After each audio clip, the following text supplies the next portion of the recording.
बिस्मिल्लाहिर्रहमानिर्रहीम। पाकिस्तान ते दुनिया भर विच वेखण वालियां नूं ते सुनण वालियां नूं मेरी तरफों अस्सलाम वालेकुम। तुसी वेख रहे हो Facebook page, YouTube channel Punjab ज़मीन ऑनलाइन ते मैं तुहाडा दोस्त मोहम्मद इमरान खान। इमरान खान तहसील हरूनाबाद ते ज़िला बहावलनगर। बड़े सारे दोस्त थंबनेल देख के ते कालां करते ने ते बराए मेहरबानी बार बार रिक्वेस्ट कर रहे हैं, मिन्नत कर रहे हैं कि तुसी वीडियो मुकम्मल वेख लिया करो ताकि तुहानू लोकेशन डिमांड हर चीज़ वीडियो च मौजूद होंदी है। तो फिर जदों कॉल करते ने तो फिर मेरी समझ भी नहीं आती, बस सिर्फ कॉल करते ने रकबे की लोकेशन की है, डिमांड की। मैनू की पता तुसी केड़ी वीडियो वेखी है तो केड़ा रकबा तुसी वेख्या।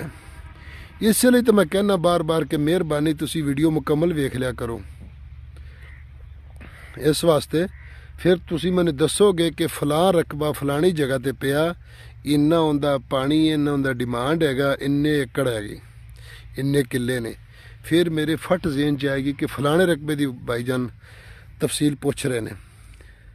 तो इस वास्ते रिक्वेस्ट कर रहे हैं कि वीडियो मुकम्मल वेख लिया करो तो तुहानू भी टेंशन ना आवे तो मैनू भी टेंशन ना आवे।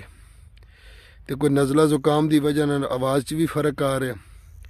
तो दोस्तों मैं तुहाडी खिदमत विच हाज़र हाँ। गल लंबी हो गई, माजरत। मैं तुहाडी खिदमत विच हाज़र हाँ। 30 किले 30 एकड़ ज़रई ज़मीन जिंदे च कपाह कट चुकी है, कणक बीज चुके ने।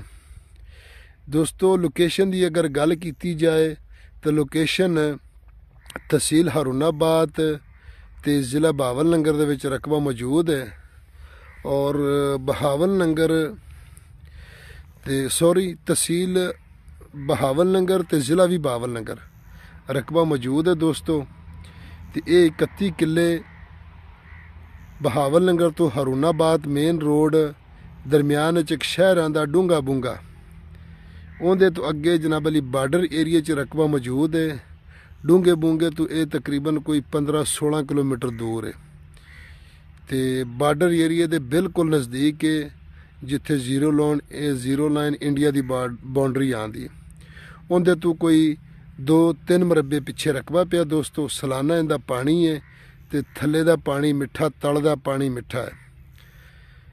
तो मोटा रकबा, सोहना रकबा है, कोर कणक पई है। दोस्तानो जमा चैनल सब्सक्राइब किया, बेल आइकन घंटी दबाओ किसी टूलो जमख की माँ वीडियो ताश तवर रसीजी तासी पुख्तानी लिख सपोर्ट वकी द चैनल पंजाब के जमके आखले सी गुजारा उसी और खुद बच्चों तालीम हासिल सी और मुस्तकबिल जोड़ सी।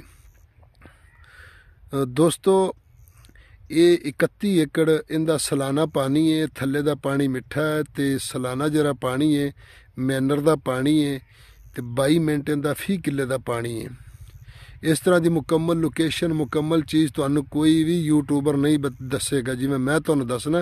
तो वीडियो मुकम्मल वेख लिया करो। तो दोस्तों डिमांड की अगर गल की जाए ना तो चैनल नू सब्सक्राइब करो तो बेल आइकन की घंटी नू आल करो। नवे बंदे तो चैनल तो सब्सक्राइब को नहीं किया तो फिर इस लिए तो थंबनेल ते मैनू कालां करते हैं। चैनल नू सब्सक्राइब करोगे तो नवी वीडियो तुहाडे कोल आउणगे। दोस्तों डिमांड की अगर इसकी गल की जाए तो इनकी डिमांड है जी 28 लाख रुपया फी किले का। 28 लाख, बाकी मौके तो डिस्काउंट होगा। तो अगर कोई साढ़े कोल गलती कोताही हो तो सानू माफ़ कर देना। फी अमान अल्लाह।